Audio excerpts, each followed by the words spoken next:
жұлдыздардың ең жақсысын тереп ала қойған.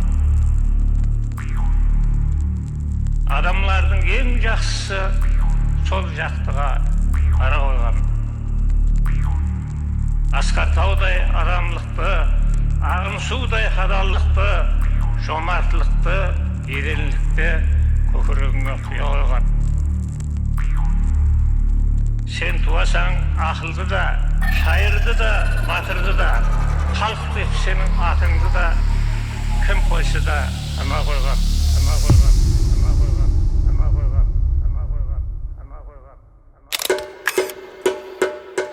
Бұл қосық Қарақалпақ халық шайыры һәмде Өзбекстан қаһарманы Ибраһим Юсуптың туған күніне арналады.